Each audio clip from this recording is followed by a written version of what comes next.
because she was seen as somebody. I mean, she is your mother. An embarrassment of sorts for the YSR Congress party. See, a few bold decisions had to be taken.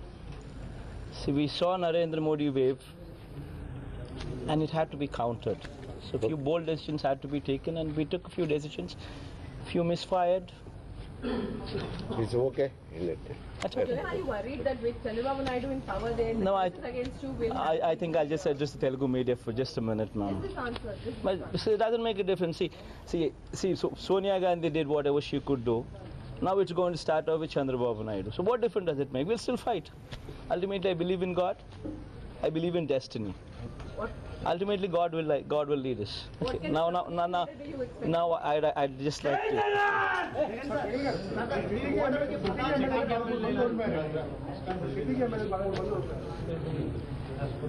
ఒక్క నిమిషం అమ్మా.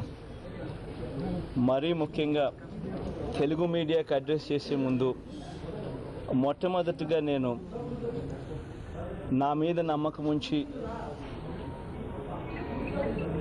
Party మీద నమ్మకం ఉంచి, మనస్ఫూర్తిగా ఆశీర్వదించి నాకు మన పార్టీకి వైఎస్ఆర్సీపీకి ఓటేసిన ప్రతి అక్క, ప్రతి చెల్లెమ్మకు, ప్రతి అవ్వ, ప్రతి తాతకు, ప్రతి సోదరుడికి, స్నేహితుడికి మనస్ఫూర్తిగా ఆశీర్వదించి ఓటేసినందుకు, నమ్మకం, విశ్వాసం చూపించినందుకు, ఓటేసిన ప్రతి ఒక్కరికి చేతులు జోడించి, శిరస్సు వంచి, పేరు పేరున హృదయపూర్వకంగా కృతజ్ఞత తెలుపుకుంటున్నాను.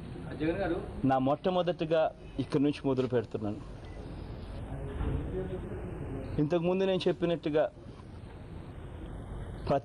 మేము గవర్నమెంట్లో ఉండి ప్రతిపక్షంలోకి రాలేదు. మొట్టమొదట నేను పార్టీ నుంచి బయటికి అడుగు వేసినప్పుడు నేను మా అమ్మ ఇద్దరమే ఉన్నాం. ఒక ఎంపీ, ఒక ఎమ్మెల్యే. దాని తర్వాత ఉప ఎన్నికలు జరిగాయి. దాని తర్వాత మళ్ళీ ఉప ఎన్నికల్లో మా బలం 2 ఎంపీలకు 20 మంది ఎమ్మెల్యేలకు తీసుకుపోగలిగాం. ఇవాళ మళ్ళీ ప్రజల విశ్వాసం, నమ్మకంతో ఇవాళ 70 ఎమ్మెల్యేలకు 10 మంది ఎంపీ స్థానాల్లో మేము ఇవాళ నిలబడి ఉన్నాం. మరో 5 సంవత్సరాలు ప్రజలకు మళ్ళీ టైం ఇస్తాం. ప్రజలకు తోడుగా నిలబడతాం. ప్రజల సమస్యల్లో మేము కూడా ఇంతకుముందు ఏ రకంగా అయితే పాలు పంచుకున్నామో అదే రకంగానే పాలు పంచుకుంటాం.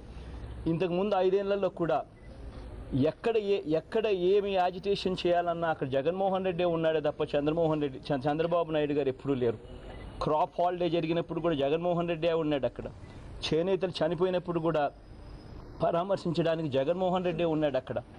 ఫీజు రీయింబర్స్మెంట్, పిల్లల కోసం ఫీజులు కట్టలేని పరిస్థితిలో ప్రభుత్వం ఉన్నప్పుడు అప్పుడు కూడా చంద్రబాబు నాయుడు లేడు అక్కడ. జగన్మోహన్ రెడ్డి అక్కడ ఉన్నారు. ప్రతి ఉద్యమం, ప్రతి ధర్నా 5 ఏళ్లలో చేసింది ఒక జగన్మోహన్ రెడ్డి. ప్రజల తరపు నిలబడింది కూడా మా పార్టీయే. అయితే ఈరోజు దురదృష్టవశాత్తు నరేంద్ర మోడీ గారి గాలి, చంద్రబాబు నాయుడు గారు తప్పుడు హామీలు, మరీ ముఖ్యంగా తప్పుడు హామీలు తానిచ్చాడు. ఆ తప్పుడు హామీలు ప్రజలు నమ్మినందువల్ల నరేంద్ర మోడీ గారి ఫ్యాక్టర్ వల్ల దెబ్బ తగిలింది. కానీ ఈ దెబ్బ నుంచి రికవర్ అవుతాం. మళ్ళీ ప్రజల తరపునే పోరాడతాం. మాకు ఎటువంటి పొత్తులు అవసరం లేదు. ఇంతకుముందు కూడా ఎవరితోనూ పొత్తులు పెట్టుకోలేదు. కారణం ఏంటంటే మేము పొత్తు పెట్టుకునేది మేము ప్రజలతో పొత్తు పెట్టుకుంటాం. ప్రజల మనసులో స్థానం సంపాదించుకుంటే అదే మాకు 10,000. అదే రకంగా ప్రజల తరపున నిలబడతాం. అదే రకంగా ప్రజల తరపున పోరాడతాం. తీర్పును మనస్ఫూర్తిగా అంగీకరిస్తున్నాం. Thank you.